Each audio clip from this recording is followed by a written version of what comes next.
अस्सलामु अलैकुम व रहमतुल्लाहि व बरकातुहू।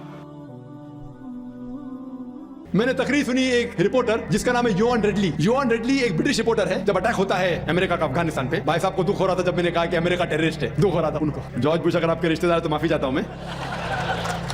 तो योवन रिडली जो थी, योवन रिडली एक रिपोर्टर है, ब्रिटिश रिपोर्टर, सफेद है, व्हाइट यूरोपियन। उसको भेजते हैं अफगानिस्तान में तहकीक करने के लिए तालिबान के बारे में। वो सारे तहकीक करती है और पूरे टाइम वो नकाब में रहती है, हिजाब में रहती है। एक बार कैमरा गिर जाता है और उसका राज फाश हो जाता है, तो तालिबान उसे पकड़ते हैं, 6 दिन तक उसे कैद करते हैं। और जिस तरीके से तालिबान ने उसके साथ बर्ताव किया, वो उस लेक्चर में कहती है कि लोग जब उन्हें पकड़ते हैं तो बोलते हैं कौन इसके साथ है, तो आदमी को लेके आते हैं, फिर उसको लेके जाते हैं और सब लोग घेर लेते हैं। तो वो सोचती है अभी चंद मिनटों में ये जाहिल लोग मेरा कत्ल कर लेंगे। शायद हो सकता है कि 10-15 तालिबान मेरा बलात्कार करेंगे, उसके जहन में ये सब जा रहा है। सोच रही हो सकता है कि मुझे झाड़ पे से लटका देंगे। वो एकदम डरी होती, 1 घंटे तक लोग उसे घेरते लेकिन कोई भी सामने नहीं आता। वो सोचते अभी मेरी मौत, अभी मेरी मौत। 1 घंटे बाद एक अफगान औरत आती है और उसके जिस्म की जांच पड़ताल करती है। फिर उसे पता लगता है हाँ ये लोग समझते हैं कि मेरे पास हथियार है। वो इतना तेज में आती है, अगर लोग मेरे से पूछना चाहिए हथियार में बोलती नहीं है। 1 घंटा तक के मैं तड़प के मर रही हूँ कि ये आज मुझे मारेंगे। वो तेज में आके क्या करती है, अपना स्कर्ट उठा लेती है, देखो मेरे पास हथियार नहीं है। जैसा स्कर्ट उठाती है Taliban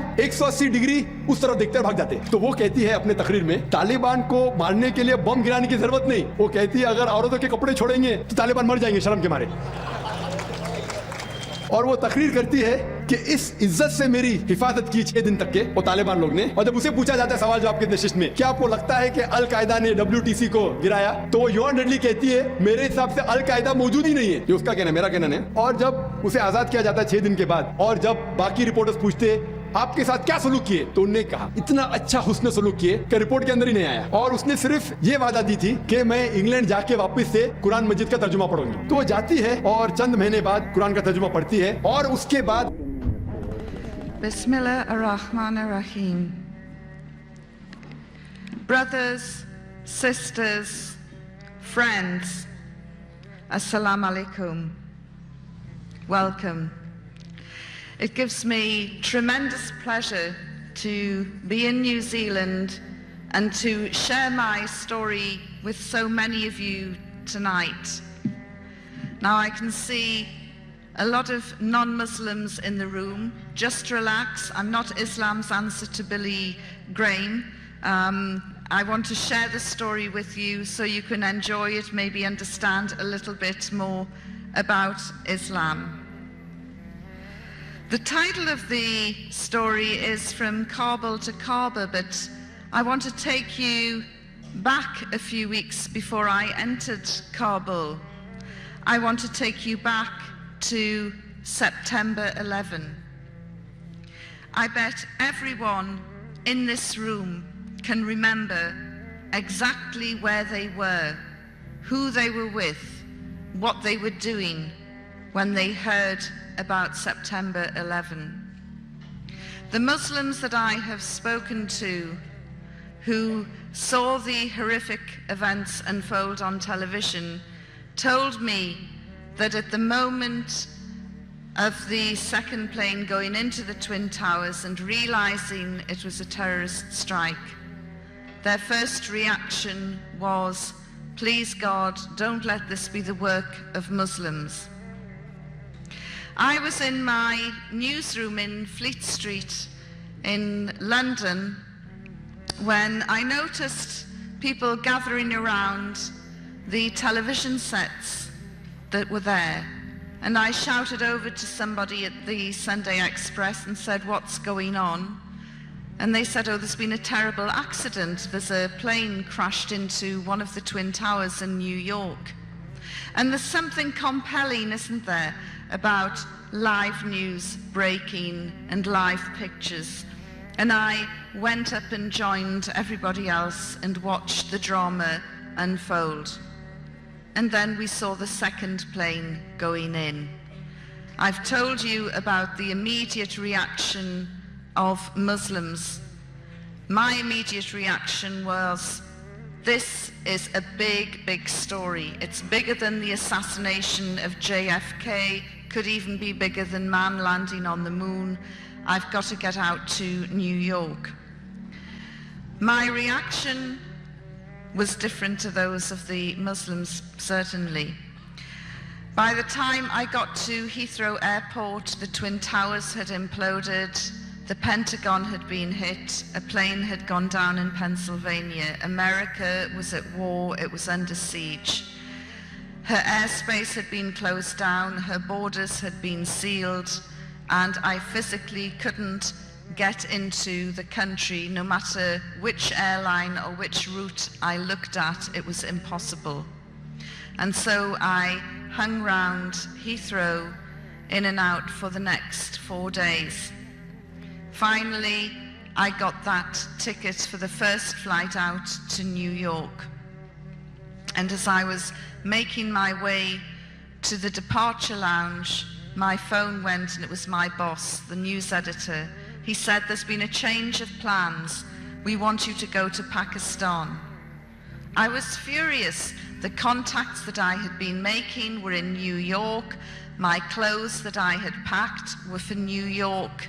I'd never been to Pakistan. I probably needed injections. You know, what is this country? Why do you want to send me there? This is a Middle Eastern thing. Why don't I go to the Middle East? And he said, no, the story is going to unfold in Pakistan and neighboring Afghanistan.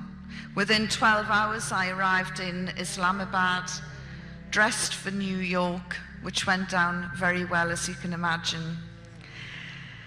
And over the next few days, I started writing about people's hopes and fears for the impending war which was going to happen in neighboring Afghanistan, where the richest country in the world was going to bomb the poorest country in the world. By the end of the week, 3,000 journalists from around the world had joined me. They were in Peshawar, they were in Islamabad, and they were down in Quetta. Thousands of journalists from all over the world, from print, radio, TV, the internet, every form of communication you can imagine. I worked for a Sunday newspaper. I was the chief reporter of the Sunday Express, and I was trying to second guess what the news would be at the weekend. You get a chance to be more analytical. And I'm not a journalist who has ever been spoon-fed from governments. I don't trust them. And so I began to think that the best story was probably in Afghanistan. From the ordinary people, the ordinary Afghan people, I wanted to know what their expectations and fears were, what life was like for them living under the Taliban. We'd read a lot of news. According to Bush and Blair, the Taliban was the most evil, brutal regime in the world. They subjugated and oppressed women. They killed them randomly. The tales that were coming out were terrible.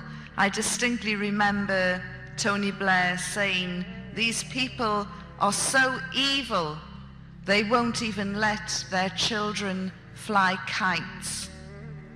And so I decided, well, I need to find this out for myself.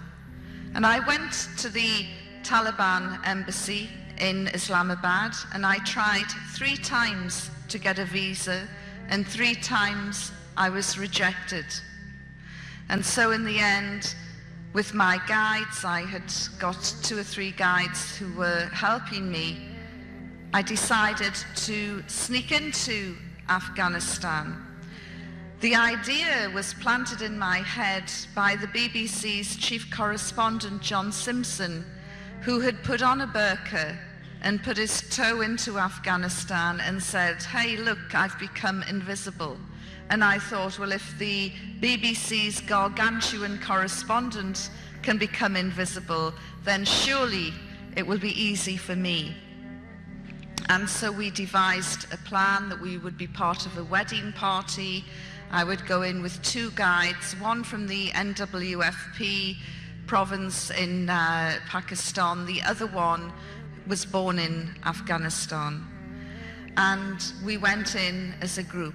I put on the burqa, we drove through the Khyber Pass, That was another eye-opening experience. I imagined the Khyber Pass to be about 30 yards long. It was 33 miles long, winding, dramatic, mountainous roads, amazing scenery, traces of British imperialism everywhere. And then we went right down into a dust bowl known as Torkham, and there was no man's land.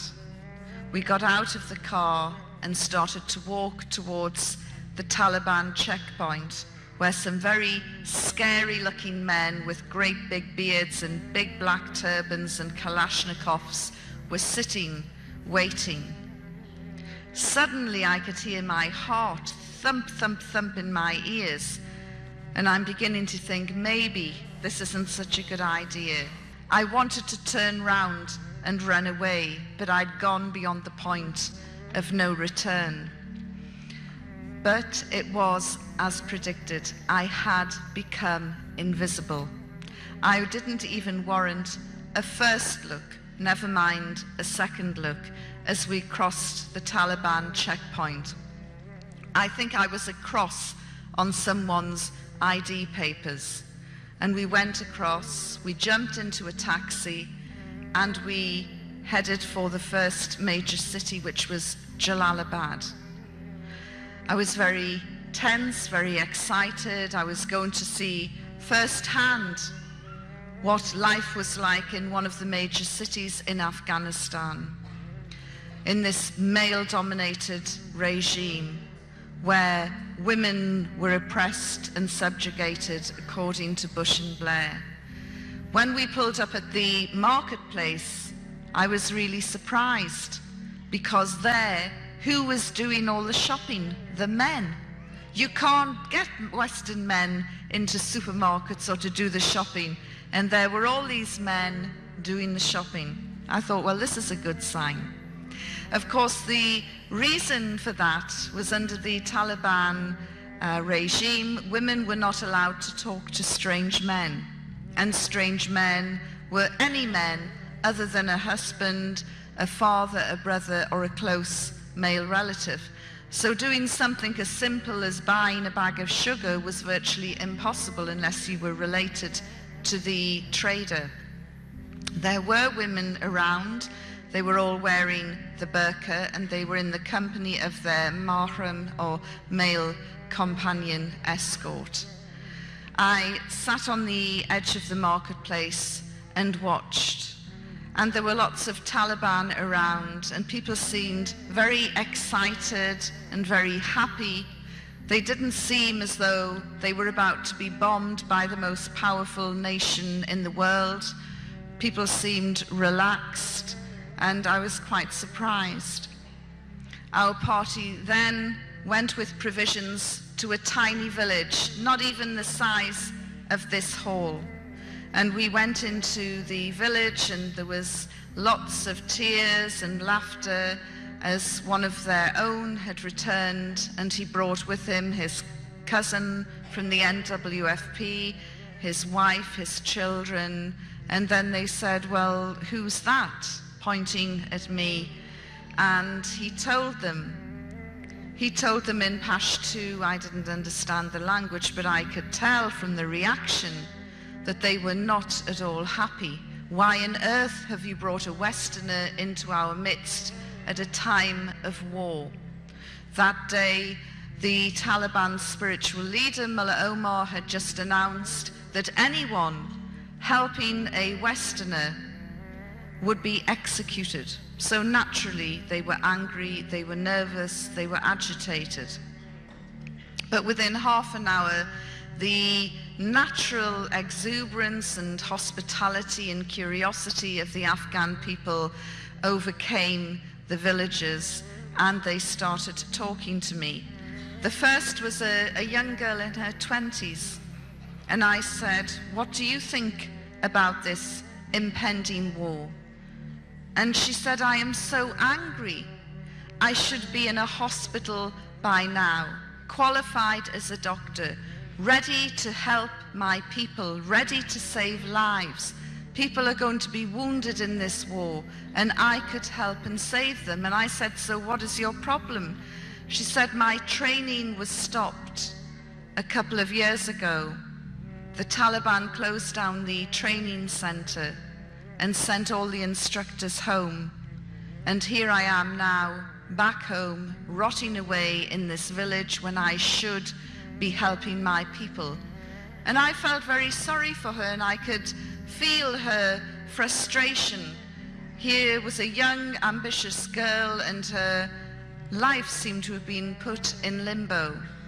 Just then, her elder brother came in, and he, through the translator, started talking, and he also had been training to be a doctor at the very same medical school, and when it had closed down for financial reasons, he too had been sent home.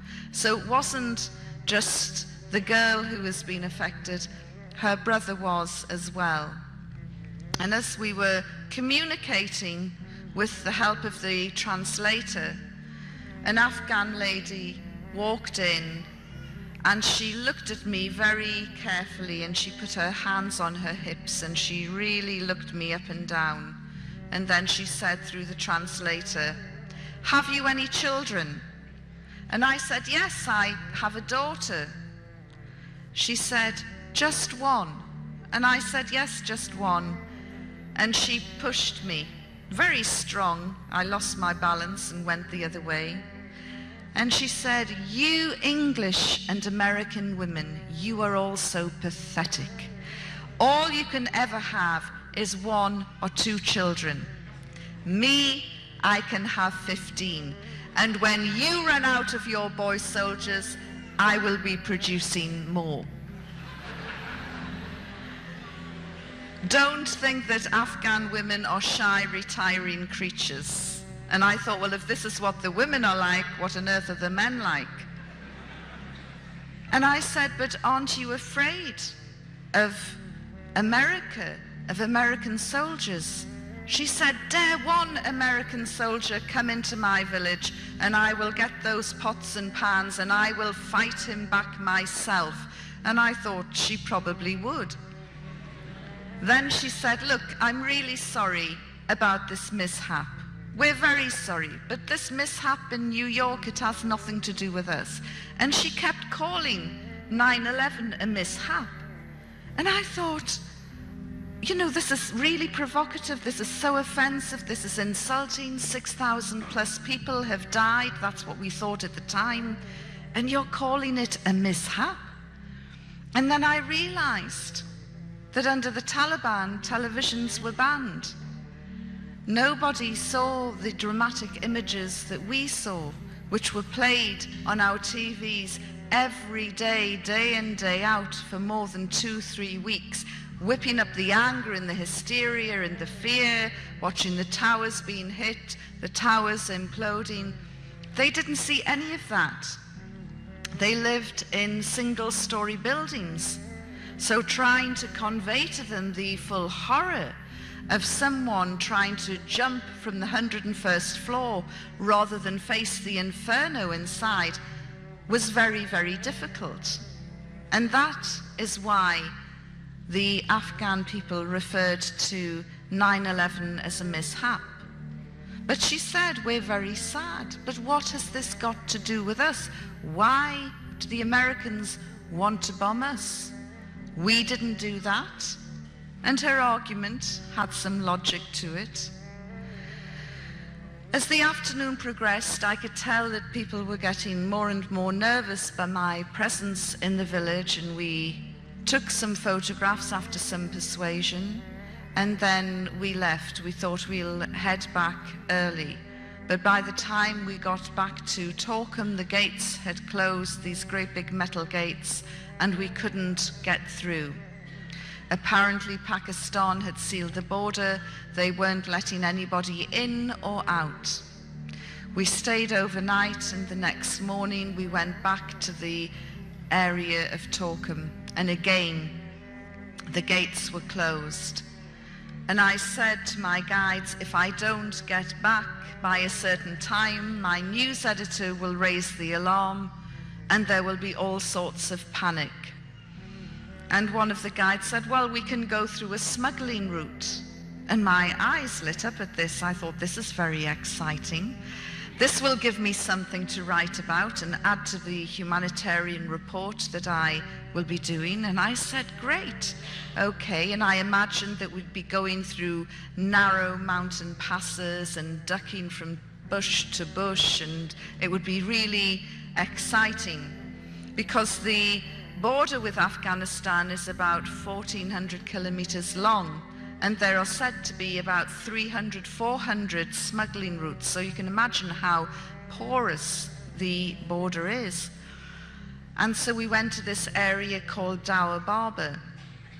But there was nothing secretive about it. In fact, there was probably more people in Dowa Barber than there are in this room tonight. There were camel traders, there were donkey traders, there were people selling refreshments, people selling carpets. There were Afghan families with all their goods packed into hand carts heading towards Pakistan, unable to bear facing yet another war in their country, wanting to get to the safety of Pakistan. And there were lots of young men striding over from Pakistan, looking for Taliban recruiting officers because they wanted to sign up and fight with the Taliban against the Great Satan, as they referred to America. By this time, the Afghan shoes I had been wearing were cutting into my feet and they were bleeding and sore. And I complained, and one of my guides said, well, we're only 10 minutes away from the border, but we can go by donkey. And he said, can you ride a donkey? And I thought, can I ride a donkey? You know, I can ride a horse, I can jump with a horse. Look at these donkeys, they're smaller. They're the same shape and size, same shape, you know, and they look more or less the same, but they're smaller, probably easier to control. Of course I can ride a donkey. And so we set off and did a deal with this man. I never understood how we were hiring it, how he was going to get it back, but he was happy to part with the donkey. And I got on its back. Now, I don't know if it sensed that it had an infidel on its back or what, but it just bolted. And it tore through this area. And my feet were waving, my arms were waving. The wind caught the burqa that I was wearing and billowed the burqa, which made the creature even more frightened, and it ran even faster. I was screaming, my arms like this. I must have looked like a giant bat trying to balance on this wretched beast which was out of control. And as I moved forward to try and get hold of the reins just to stop it, the one piece of equipment that I had taken with me, a camera banned under the Taliban, slipped out of the folds of my burqa right into the passing view of a Taliban soldier. He saw this and went crazy. Now, I don't know whether the donkey stopped and threw me off, whether he stopped the donkey and pulled me off. What happened, I really can't remember. All I remember is hitting the ground at a great rate of speed and then picking myself up. And as I drew myself up, I looked straight into the face of this Taliban soldier through the grill of my burqa. And he was screaming and shouting at me. When I got back to London, some of my girlfriends said, what was going through your mind at that precise moment when you knew the game was up? And I said, well, for a nanosecond, and I said it was a nanosecond, I looked at this Taliban soldier and I thought, my goodness, you're gorgeous. He had the most amazing green emerald eyes, very high cheekbones, and a great big beard with a life of its own. Very, very striking. But as I say, it was a nanosecond. And then I thought, oh, I've been caught. So I took my camera off and I handed it to him, and then I closed my eyes, waiting to be shot in the head.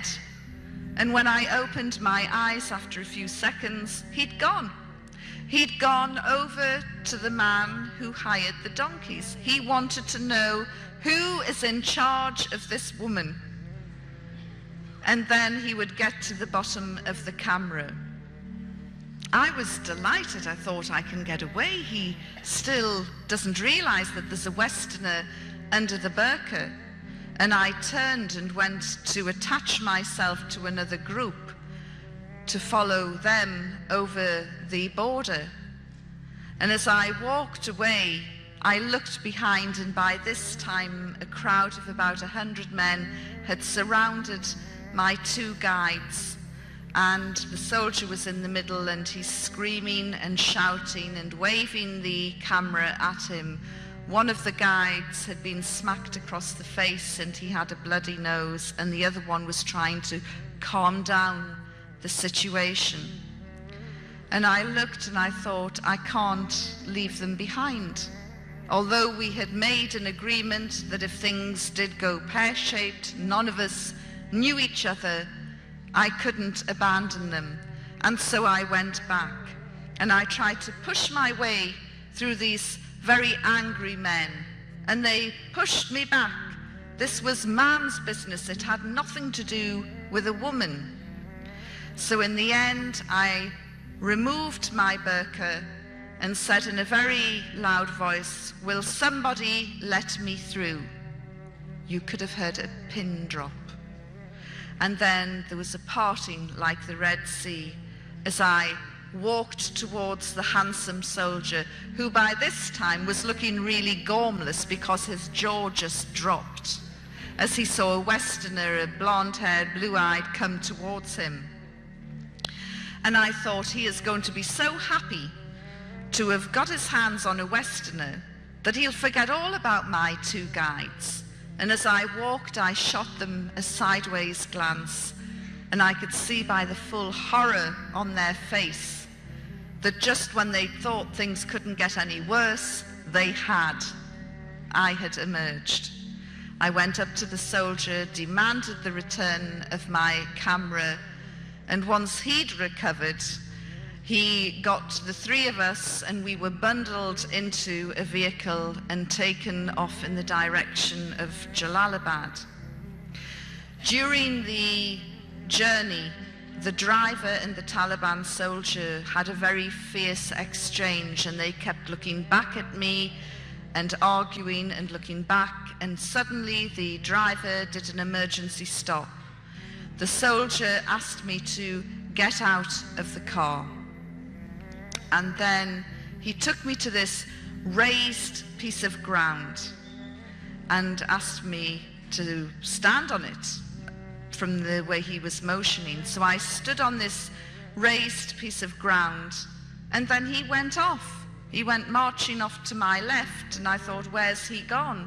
And I'm standing there, rigid with fear, daren't move on this little tiny hill, and I'm looking around, and then all I can see are stones and pebbles and rocks, and I thought, this is the stoning corner. I'm going to be stoned. He's gone off to get a crowd. He's probably gone off somewhere to say, hey, I've got a Westerner stoning in 10 minutes. So I'm standing there and I'm looking down, and all I could see was blood-red nail varnish coming up from my toes. I'd lost my socks and shoes in the melee, and I thought, oh no. Nail varnish is banned under the Taliban. If they see my toes, they'll probably chop them off one by one. So I tried to cover my toes as well. And I don't know what it is about Afghanistan. The place can be deserted 1 minute, and in the next 20 seconds you can have a crowd. And about 20 seconds later, there were about 80 scary-looking men staring back at me. And they were getting closer and closer. Of course, I'm thinking that they're getting closer and closer so they can take a good aim when the stoning starts. And I'm looking round at them and trying to find a kind face, maybe a hero, somebody who will come to my defense. And I couldn't see one. Everybody just looked really hostile.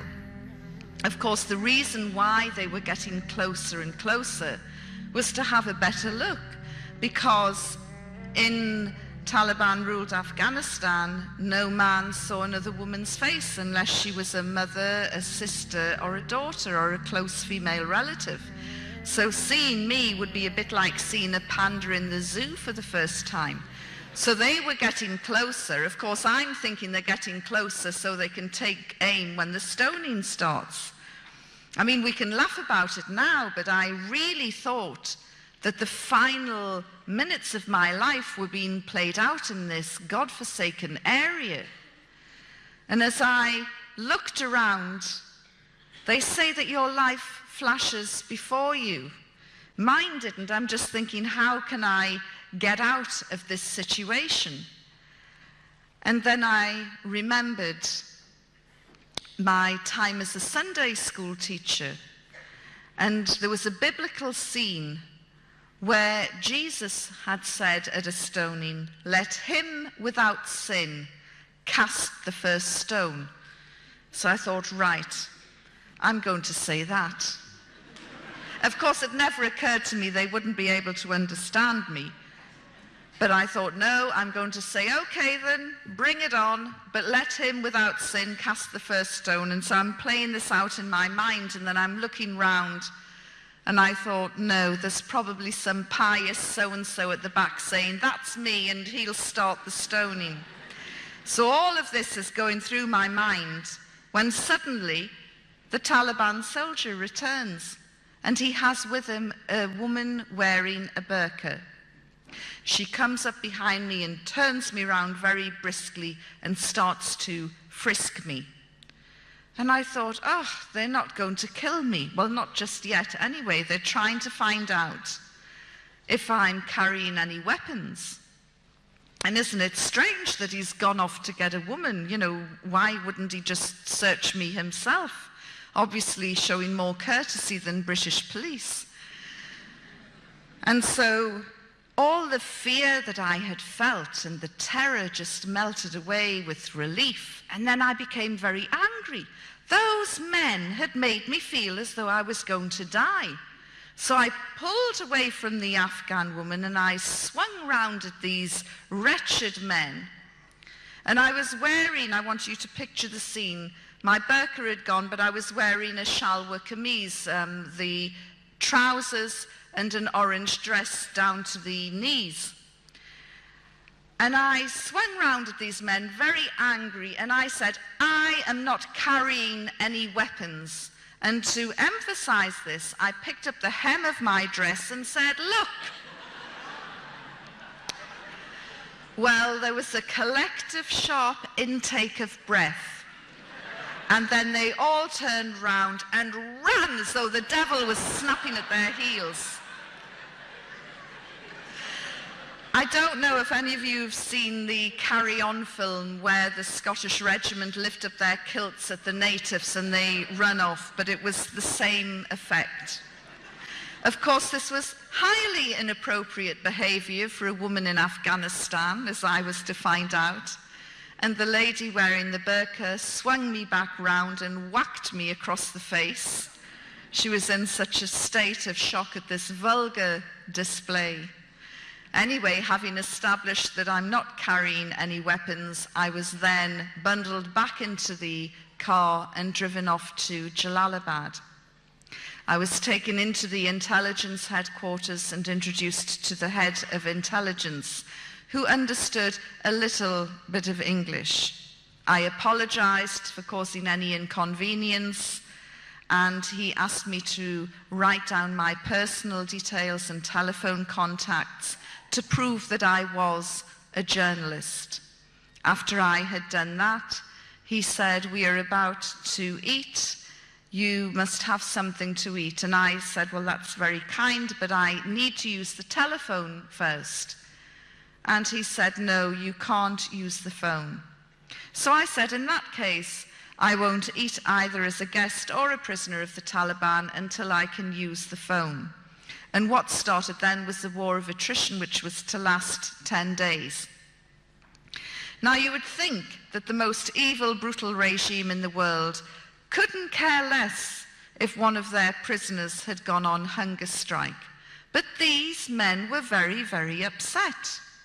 Despite my protests saying I'm not eating, every morning, noon and night, they would bring me food. They would lay out a cloth on the floor, beautiful carpeted floor, by the way, and they would put down some bread, some stew, and some rice, and they would bring in a jug of water and a bowl, and they would wash my hands, and they would tell me in broken English, you are our sister, you are our guest, we want you to be happy. And I thought, what sort of evil, brutal regime is this? Don't they understand the job description? And I'm thinking, you know, this is just a trick. They're trying to soften me up. And then the really bad guys will come in with the electrodes.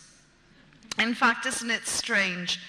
Everything that I thought would have happened to me under this so-called savage primitive regime happened to prisoners in Abu Ghraib, in Guantanamo Bay, and other US holding facilities, which always prompts me to say, thank God I was captured by the most evil, brutal regime in the world and not by the Americans.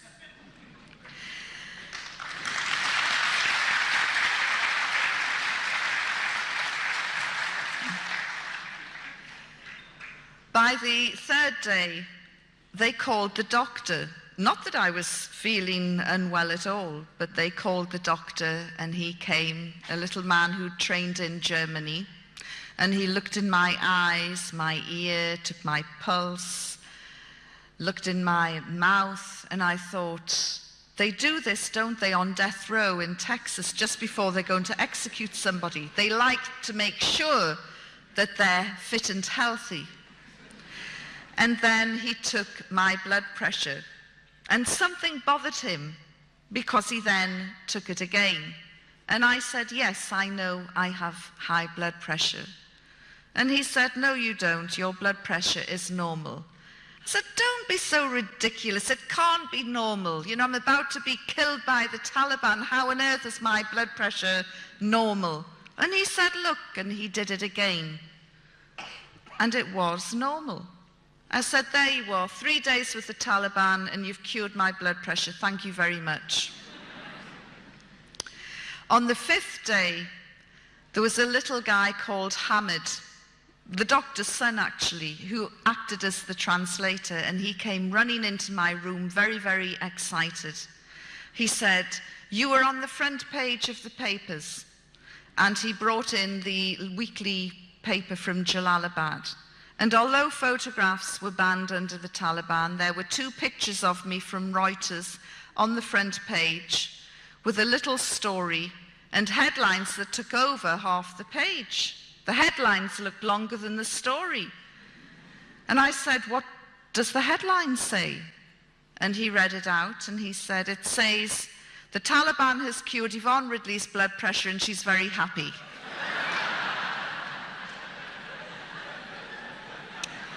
Not the catchiest of headlines.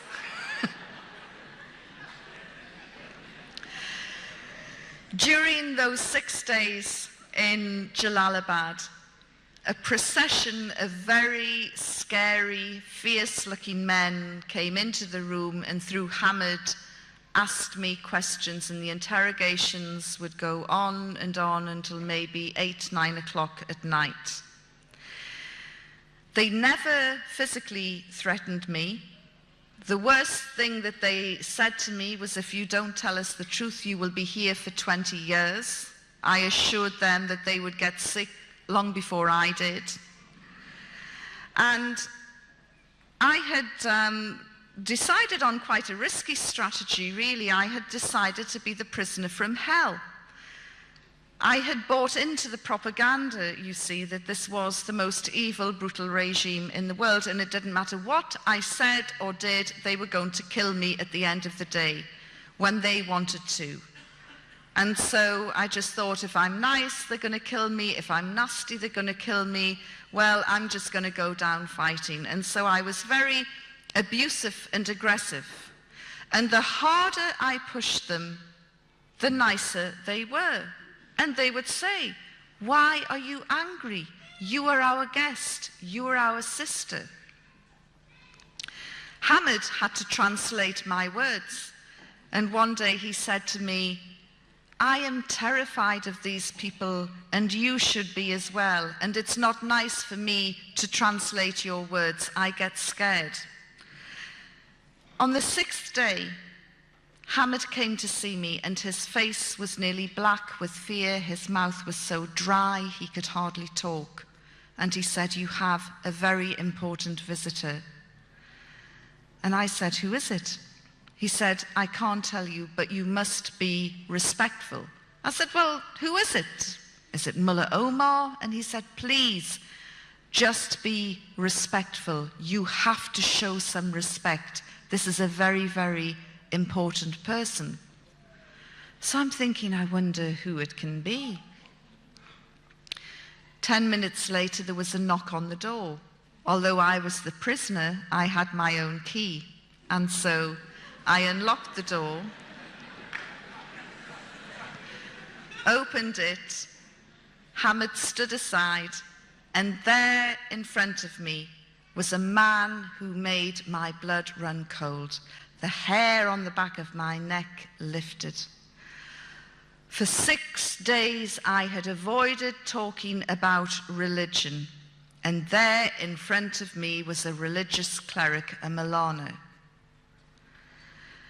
And everything in Afghanistan is dirty, ripped and torn and dusty. He was wearing an immaculate ivory gown, one which went right down to the ground. The Taliban's clothes were above their ankles. This guy's clothes were right down to the ground. You couldn't see his feet. And he had a great big ivory turban. A very modest beard by Afghan standards. Very light brown, modest beard. And light brown eyes. And he had beads which he moved, like rosary beads, which he moved 2 at a time. And there was something else about him that I thought was weird. And when I mentioned it to my first Muslim crowd, a few of them went, "Alhamdulillah." When I told them, I said there was something really weird about this guy. He had a shine on his face. It was like a light on the inside coming out. I've never seen anything like it before.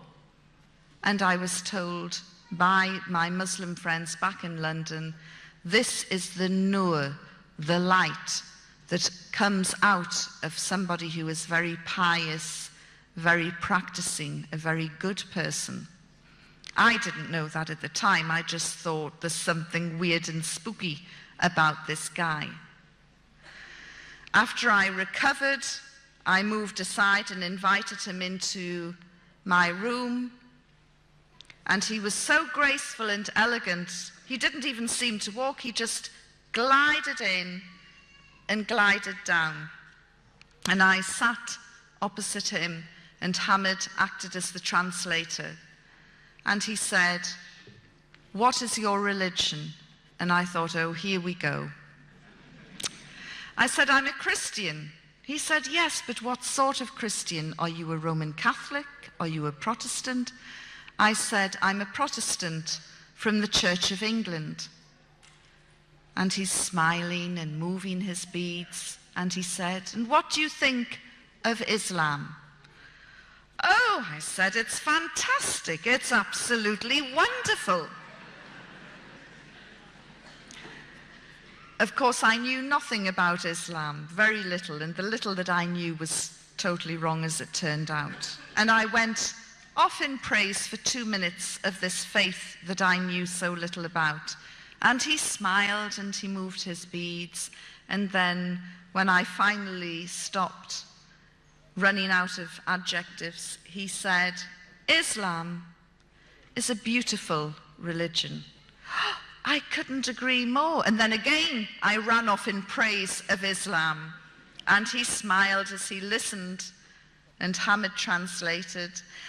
And I said, "Do you know, the people around here are so passionate about their faith that they pray 5 times a day. I know because I've watched and counted it." And he looked. He must have thought, "You stupid woman."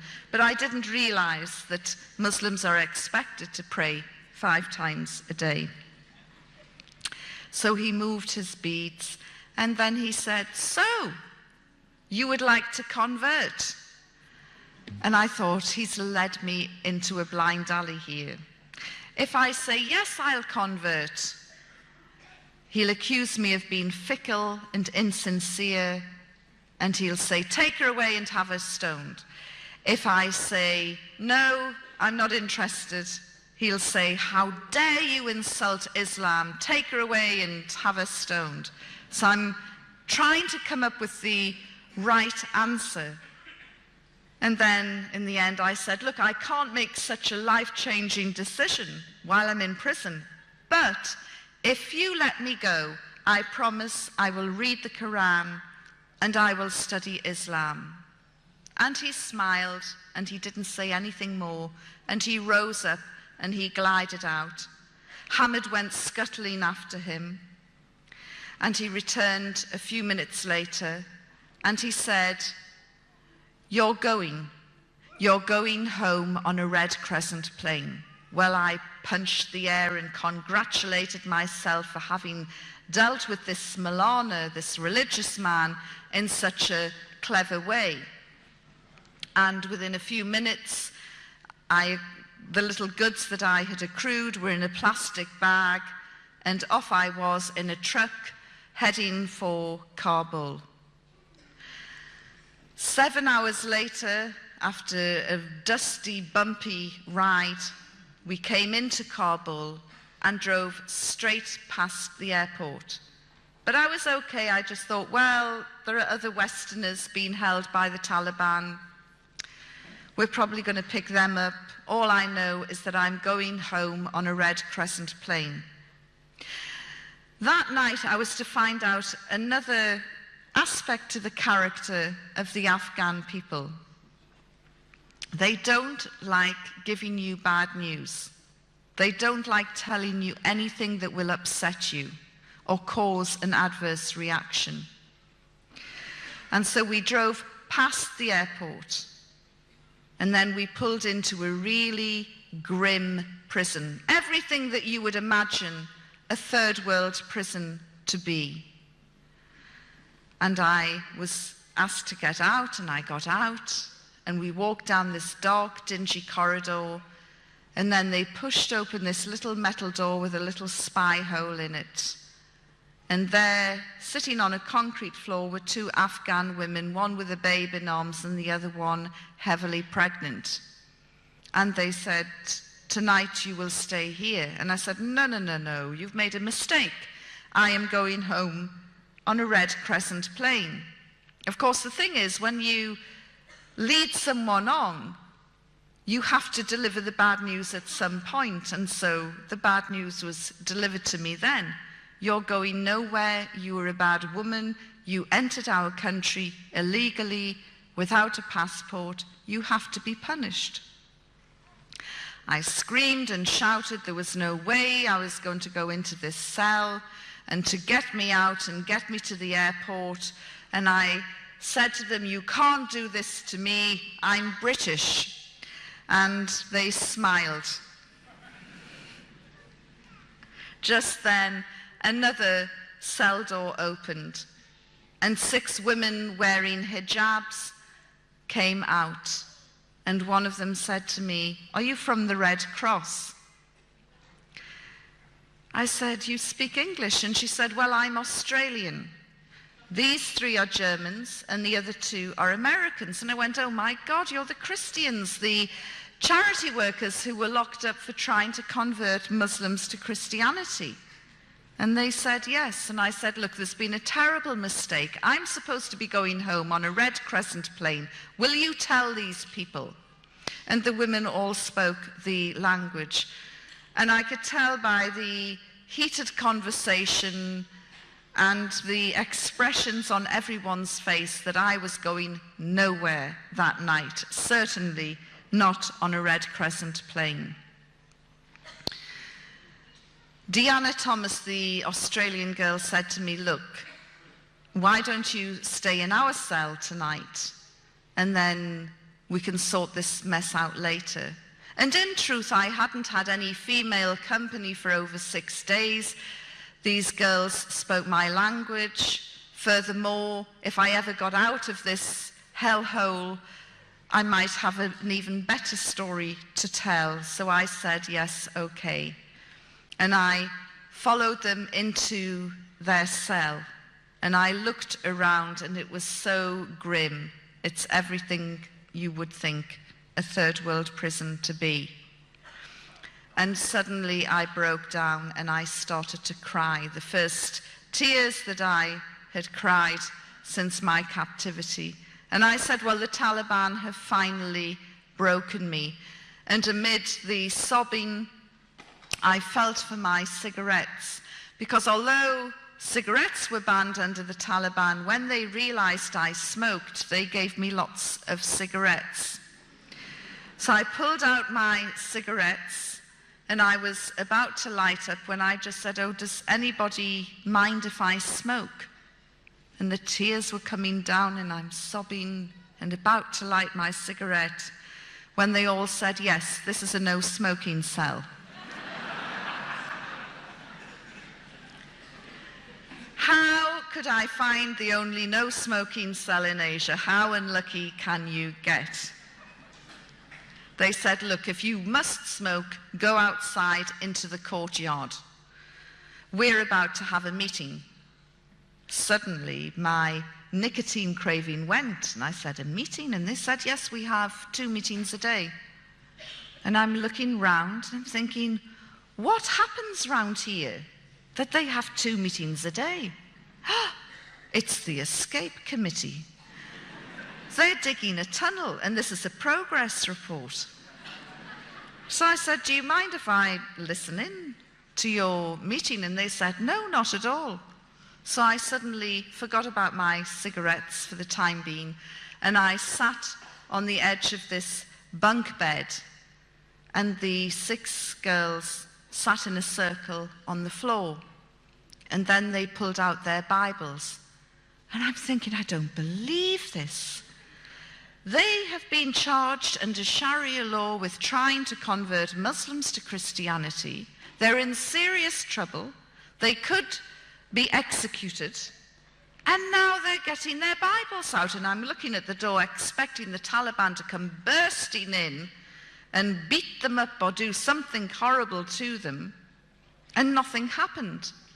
Of course, as I did read the Quran later, it states quite specifically that we must, as Muslims, protect people of the book, i.e. Jews and Christians, and we must allow them to carry on and carry out and perform their faith. And this is exactly what the Taliban were allowing the Christians to do, although I didn't realize it at the time. So they read from the Bible, very loudly, a passage appropriate to their position. And after 20 minutes, they put their Bibles down and pulled out handwritten pieces of paper. And then they started to sing. Now, I can tell you, as you know, I was a practicing Christian in those days. And when I say practicing, I probably went to church maybe twice a month, which in some people's eyes is bordering on fanaticism. And we would sing, you know, these Victorian hymns, and they started singing not Victorian hymns, We are talking very loud, very robust, happy-clappy, full-on Southern Baptist style, hallelujah type singing. So this started, and at that point I went outside into the courtyard and I smoked 3 cigarettes off the trot. The azan, the call to prayer, started, and I thought, I don't believe it. I've got Muslims on that side of the wall, Christian fundamentalists in that cell. No wonder that religious cleric was smiling as he left me. He probably thought, she won't convert? Well, feed her to the Christians. Although I make fun of them, I have to say that those 6 girls were incredibly strong, and their faith did get them through their ordeal, which lasted much, much longer than mine. After they'd finished singing, they then started praying. And again, it was really full on, in your face, hallelujah type praying. In fact, at one point, they were all shouting different things, and at one point I could hear one of the girls, I think it was the American girl, Heather, shouting, Lord Jesus, show me the way out of here.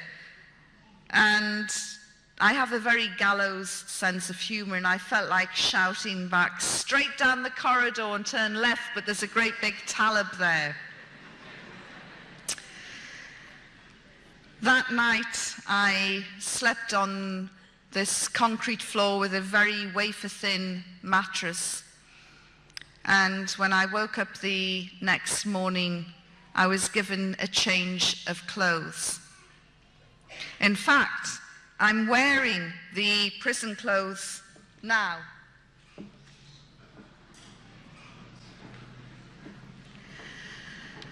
Nobody put me in an orange jumpsuit, shaved, shackled, or abused me, or raped me, or sodomized me, or videoed me for the gratification or pleasure of others later on.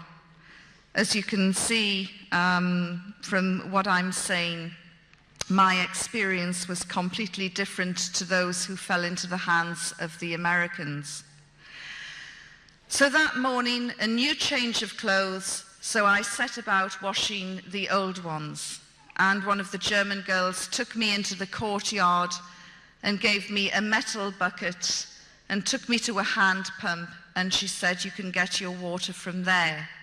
And I'm looking at this contraption which looked as though it had come from one of those old Western movies, and I started cranking it.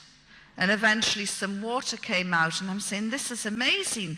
How do they heat it underground? And she started laughing. She said, it's cold. I was given a pumice stone and some soap flakes, and I set about washing my clothes. And I then hung them on the washing line in the prison courtyard.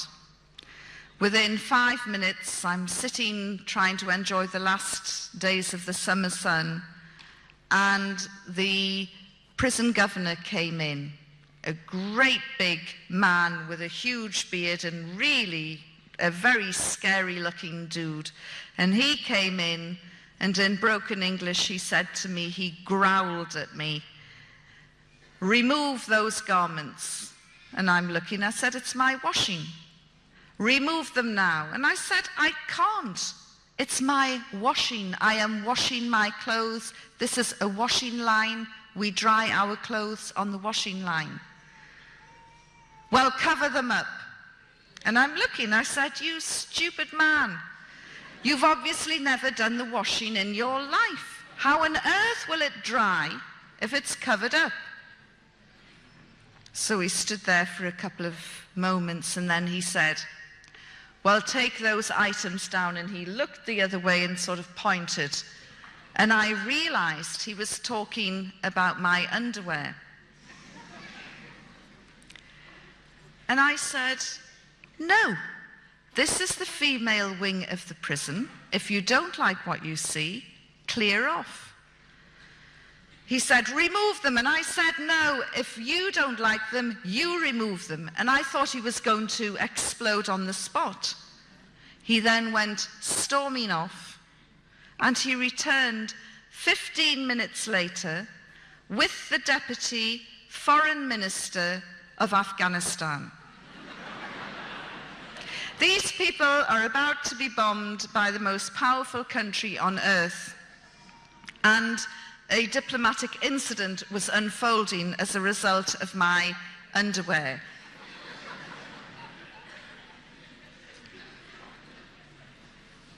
I don't want to embarrass the men here, but I mean, we're not talking anything small, salacious and lacy. We're talking big, comfortable Bridget Jones. So the Deputy Foreign Minister said to me, will you please remove your undergarments from the line? And I said, look, this is the female wing of the prison. There are no male prisoners. The only men around at the moment are you two. If you clear off, there will be no men.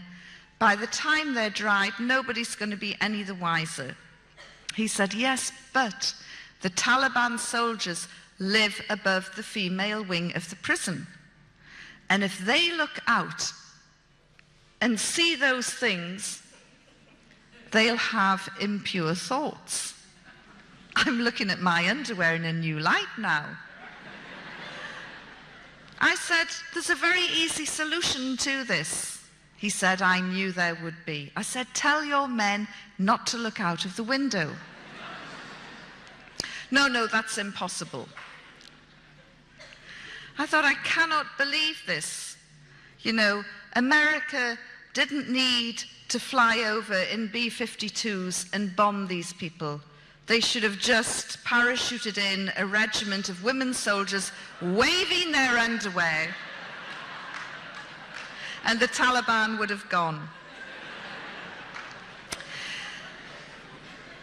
But it gives you a remarkable insight into the modesty of these people and the way they felt about issues like women's underwear.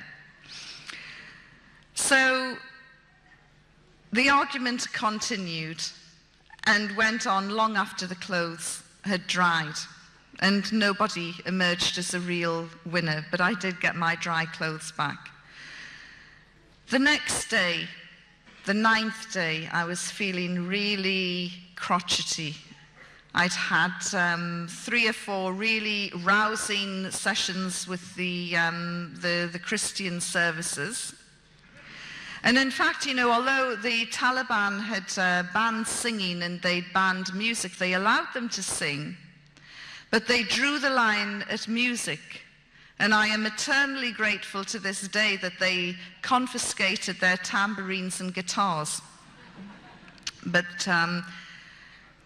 so I'm feeling really wretched and bad-tempered and thinking I'm never going to get out of this place. I can't take much more of this. And the Deputy Foreign Minister returned with his sidekick, a man I called the Smiling Assassin. And he said, we want to ask you a few more questions. And I said, no, I'm done with answering any more questions. I'm finished with you people. I've had enough. And I then launched into a series of insults and curses and swearing. And then I rounded it off with something that I've never done in my life before, I've never done since, and you would get sent off a football pitch for doing it. I spat at them. And then I went into my cell and I started shaking. And a couple of the Christian girls said, did you just do what we thought you did? And I said, yes, I've gone beyond the line. I've gone beyond the wire. I've pushed it, and I'm in serious trouble now. I can sense it. And just then one of the female prison officers came in, and which was translated for me later, and she said, tell the English woman she is going to be flogged because she cannot do this to high-ranking people.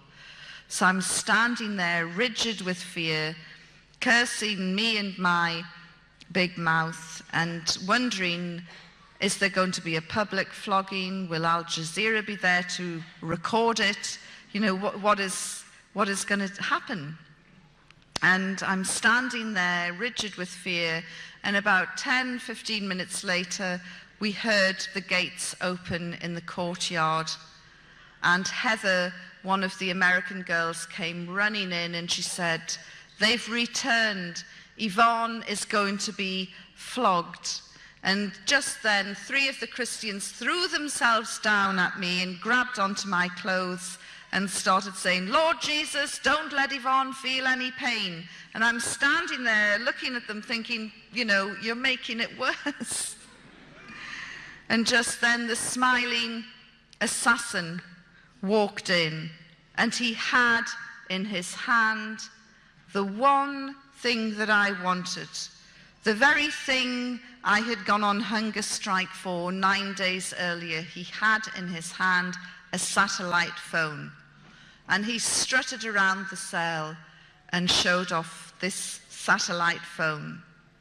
And he said, all of you can ring home. You can all ring your families today. Apart from her, the Englishwoman, she's horrible and she spat at us and she has to be punished. So it's interesting, this is how the most evil, brutal regime in the world decided to punish me. They allowed my cellmates to ring home, which was fantastic for the Germans. They hadn't, and all of them, they hadn't spoken to their family for 2 months. It was an opportunity to ring home and say, look, we're okay, we're holding out.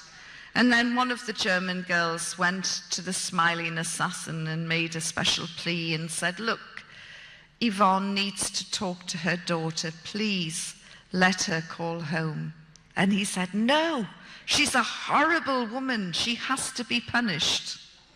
And as I say, that was my punishment, which I, looking back, think, shows a degree of wisdom and insight on their part, which is more than can be said for my behavior. And my only mitigation is, look, I hadn't eaten for 9 days and I was starting to get fractures.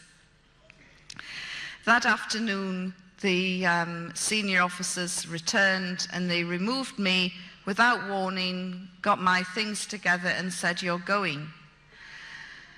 And then they took me out of the prison and upstairs into the Taliban sleeping quarters. And one of the senior officers had vacated his room and said, you complained about the prison downstairs, is this good enough for you? And it was a very nice room by Afghan standards. And he said, tomorrow you will go home, inshallah. And I said, what is this inshallah you keep using at the end of every sentence and it never ever happens? Of course, I now know inshallah means God willing. And they put me in this room, they gave me the key, I locked myself in. I had a fantastic view over the city of Kabul, looking right up to Kabul Hill where all the anti-aircraft units were. And I sat on the bed contemplating my future, wondering if and when I'd ever get out. They kept saying, tomorrow you will go home, inshallah, but inshallah it never happened. And so I was wondering how genuine they actually were.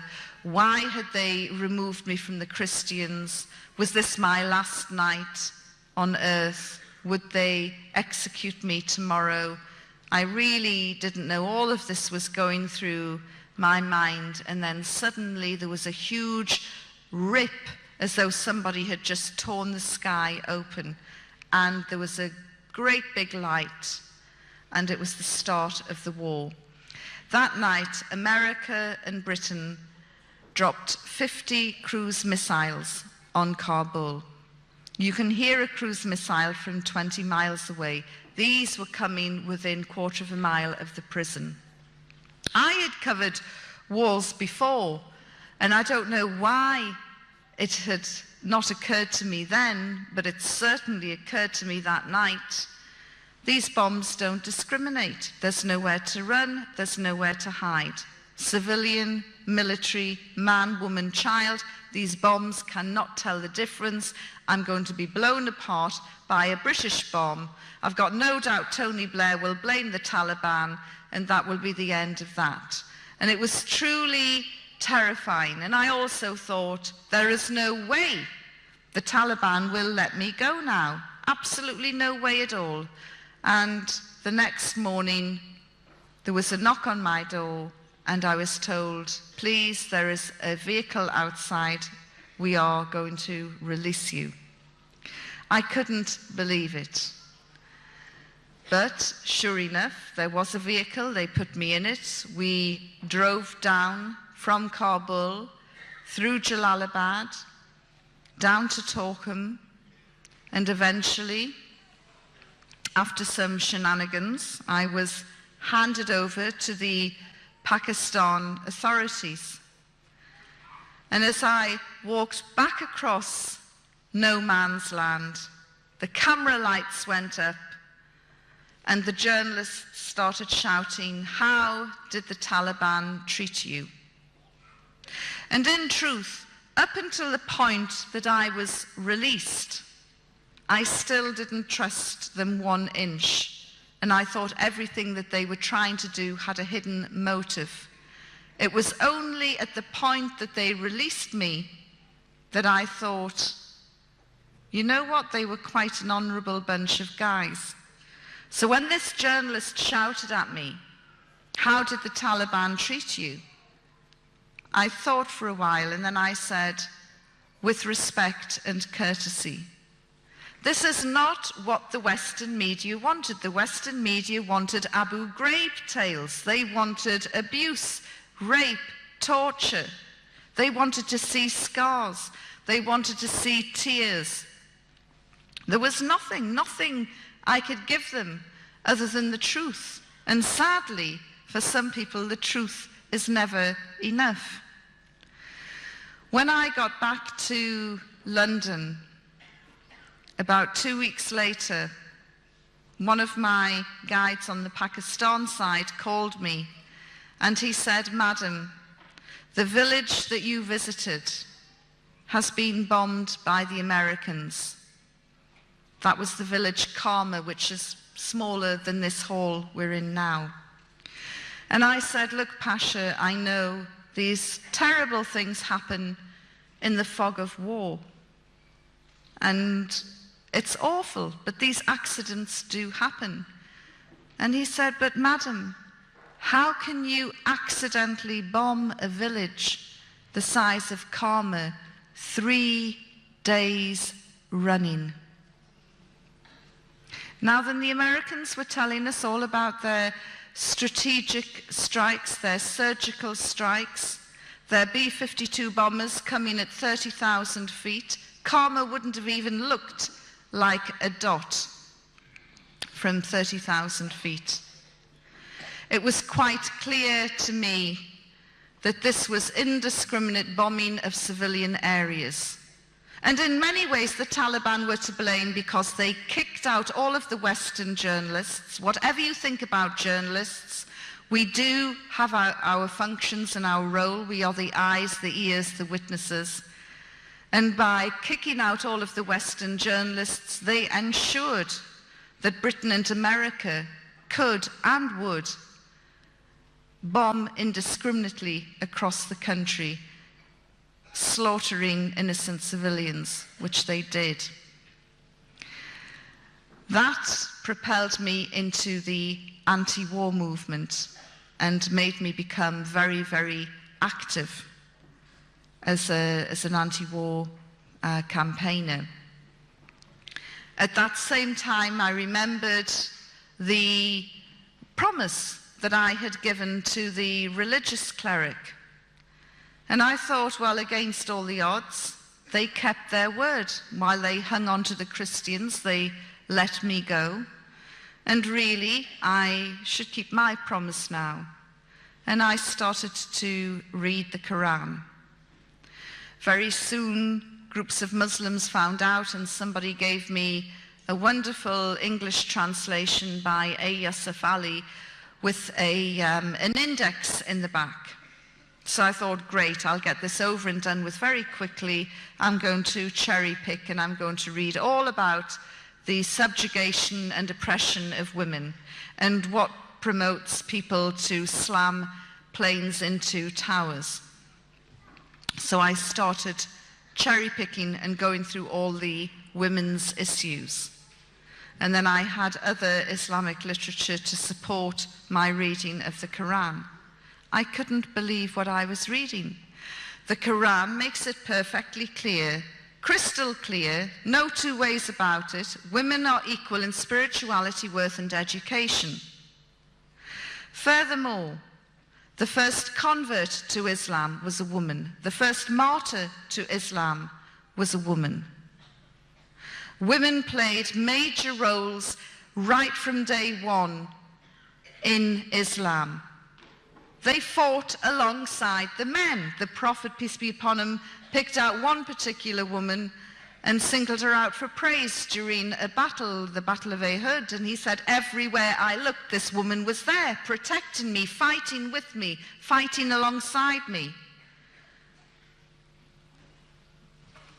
I thought, where have we got this idea that women are oppressed and subjugated?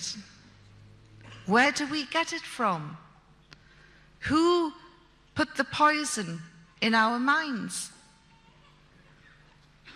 I then looked at property rights, inheritance rights, divorce rights. What's yours is yours, what's his is half of yours. Yeah, brilliant. Much of it could have been written by a Californian lawyer. In fact, this is from where they probably get their inspiration. All these tales in the tabloids about the superstars having prenuptial contracts and teams of lawyers drawing up and thrashing out these prenuptial contracts, they were available to Muslim women from day one. And so I began to see Islam in a totally different light. And I thought, yes, okay, this is great, but what are the people like? And so I went out into the Muslim communities, specifically to meet the sisters. And it didn't matter where I went in the world, whether it was Pakistan, or whether it was Saudi, or Canada, or America, or Australia, and now New Zealand. The Muslim women I have met, whether they have been formally educated or not, are resilient, strong, politicized, internationally aware, multi-skilled, multi-talented. A few years ago, I would have looked in this room and picked out everyone wearing a hijab, and I would have thought, oh, look at those poor, oppressed women. How did they manage to sneak out of the home to come here? Now I'm looking and I'm trying to work out who is the engineer, who is the doctor, who is the lawyer, who is the teacher, who is doing the PhD, who's doing the MA, who's raising kids at the same time, supporting their man, running a business, a charity, who is the backbone of the community. I see incredibly diverse women. And I remember a sister in Canada who said to me, Yvonne, my head might be covered, but my mind is not. And the most valuable lesson that I learned from the sisters that I met is never ever again will I judge a person's freedoms and liberties by the length of their skirt. So this was wonderful. The other thing that I learned about the Muslim community is it has an incredibly gossipy network. And I could visit somebody in Glasgow one day, and by the next morning I'd get a phone call from somebody in Karachi saying, I hear you were in Scotland. How did it go? The communication is amazing, but sometimes there were Chinese whispers, and people had false information that I had taken my Shahada, the oath to become a Muslim. And I remember one day, I'm sure many of you in this hall will have at least heard the name. One day I got a phone call from Sheikh Abu Hamza al-Masri, the fire and brimstone cleric from Finsbury Park Mosque, who is currently detained at Her Majesty's pleasure in Belmarsh. And he rang me up and he said, "Sister Yvonne, welcome to Islam." And I said, "Well, thank you very much. However, I hate to disappoint you, but you're a wee bit premature.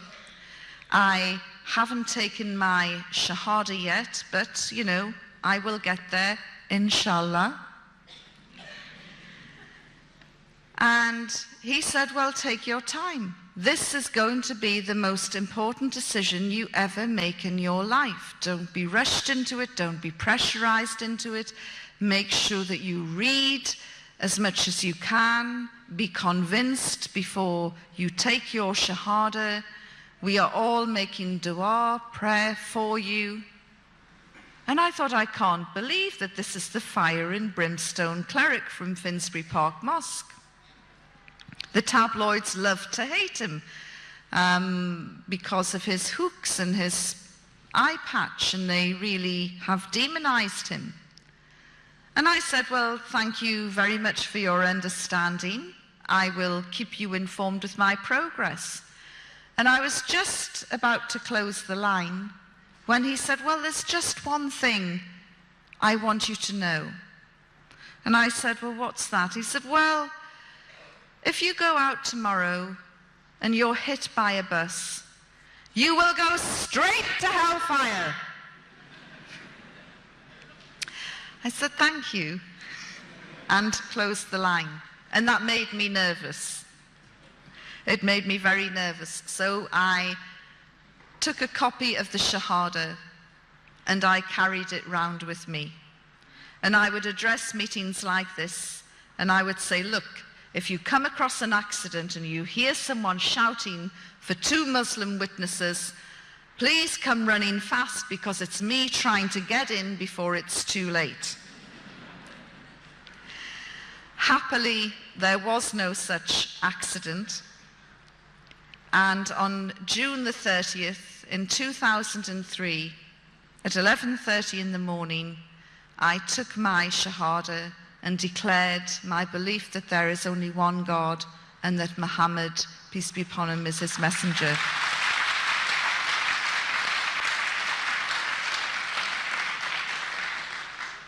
And I joined then what I consider to be the biggest and the best family in the world.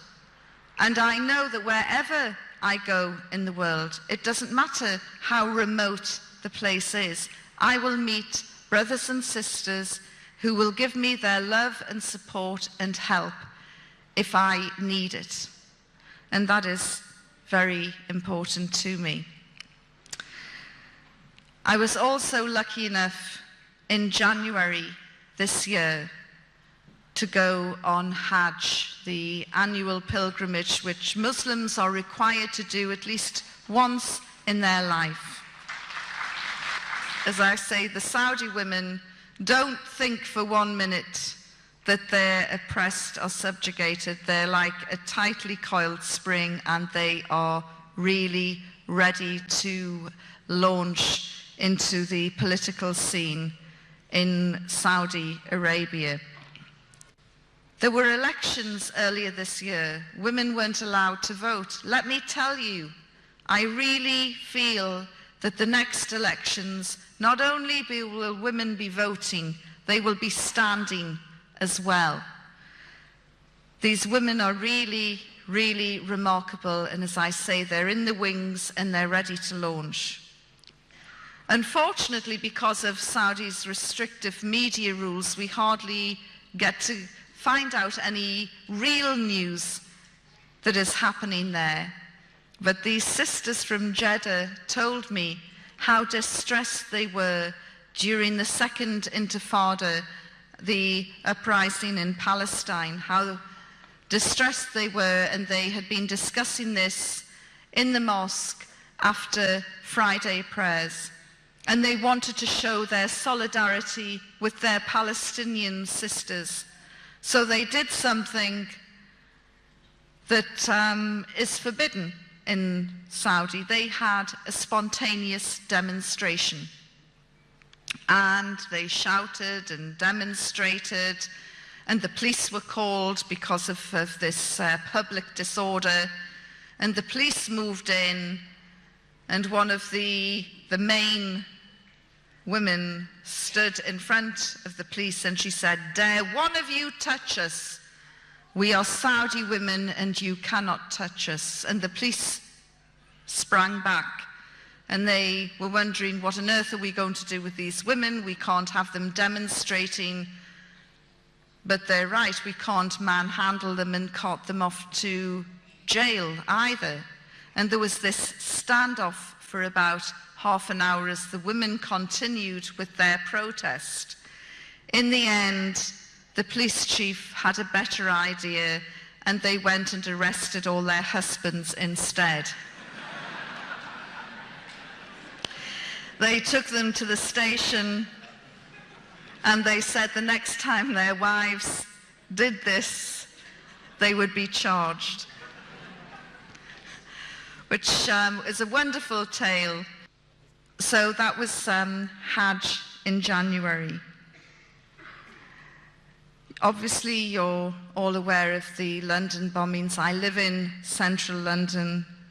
We were shocked by the ferocity of the atrocity, but not surprised. The anti-war movement and the political party I belong to, called Respect, which is led by George Galloway MP, had said long before the first bombs dropped on Baghdad, "We told Tony Blair, if you take us into a war with Iraq, our security will vanish. London will become a target." In his arrogance, he dismissed us. He dismissed the fears of 2 million people who marched in London. He would rather take his orders from Washington. Really, I salute New Zealand in its strength and determination to stand up to America over many different issues. That stand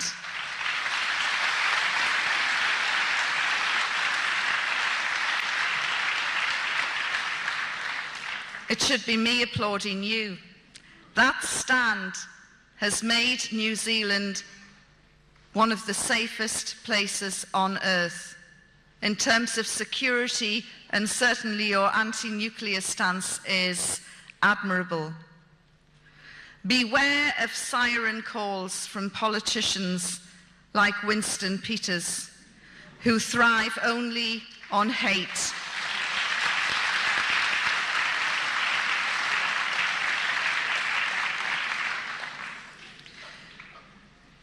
You have a very important election coming up soon. I can't tell you how to vote, but just be wary of those who would want to stand shoulder to shoulder with George Bush, because you will end up in serious trouble like we have in Britain. Thank you very much for listening to me. I am really looking forward to hearing your questions and observations. As I say to the non-Muslims here tonight, I am not Islam's answer to Billy Graham. I am not here to get you to convert.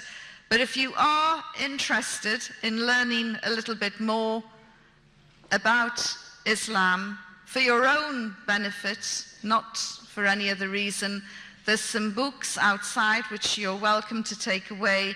Thank you very much for being a terrific audience. Thank you. Assalamu alaikum. जी खुश आमदीद दोस्तों, उम्मीद करता हूँ video आपने पूरी देखी होगी और आपको पसंद भी आई होगी। بھائیو دوستو، سب سے پہلے آپ کو میں یہ بتانا چاہتا ہوں کہ انسان دنیا میں آتا ہے ایک چھوٹے سے ٹائم کے لیے، ایک چھوٹے سے وقت کے لیے۔ اسی وقت پر یعنی دنیا میں انسان اگر 30 سال، 40، 50، 60 یا میکسیمم 100 سال تک اگر انسان رہتا ہے تو یہ وقت پورا ہو جاتا ہے، یہ وقت رکتا نہیں، پلک جھپکتے ہی یہ سال انسان کے گزر جاتے ہیں۔ انسان تو دنیا سے چلا جاتا ہے، لیکن اس انسان کی ایمانداری اور اس کے اچھے اعمال اور اس کے اچھے کارنامے جو اس انسان نے دنیا کے لوگوں کے خیر کے لیے اور بھلائی کے لیے کیے ہو، وہ ہمیشہ یاد رہ جاتے ہیں۔ اگر آپ تاریخ کی کتابیں اٹھا کر دیکھ لیں تو آپ کو یقیناً ایسے بہادر لوگ ملیں گے جنہوں نے اپنے کارناموں سے اور اسلام کی خاطر اپنے آپ کو مشکلات میں ڈالنے اور اسی طرح اسلام کا نام سر بلند کرنے کے لیے جنہوں نے اپنی زندگی داؤ پر لگائی اور اپنی زندگی میں اسلام کو آگے لے جایا گیا، تو دنیا میں آپ کو ایسے بہت سارے نامور نام ملیں گے، جن میں سے اگر آپ دیکھیں صحابہ کرام رضی اللہ عنہ میں حضرت عمر فاروق رضی اللہ عنہ، حضرت ابوبکر صدیق رضی اللہ عنہ، کہ حضرت ابوبکر صدیق رضی اللہ عنہ اپنی صداقت کی وجہ سے اور اپنے سچ بولنے کی وجہ سے رسول اللہ صلی اللہ علیہ وسلم نے ان کو صدیق کا لفظ دیا۔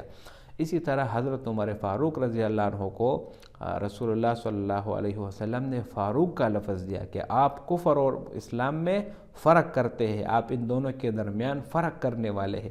اسی طرح حضرت علی کو شیر خدا کا لقب ملا اور اسی طرح حضرت عثمان کو ذو النورین کا لقب ملا۔ تو یہ سارے بہادر، یہ سارے صحابہ کرام دنیا سے چلے گئے ہیں، لیکن ان کا نام آج بھی عزت کے ساتھ اور بہت سارے ادب اور احترام کے ساتھ لیا جاتا ہے۔ کیوں؟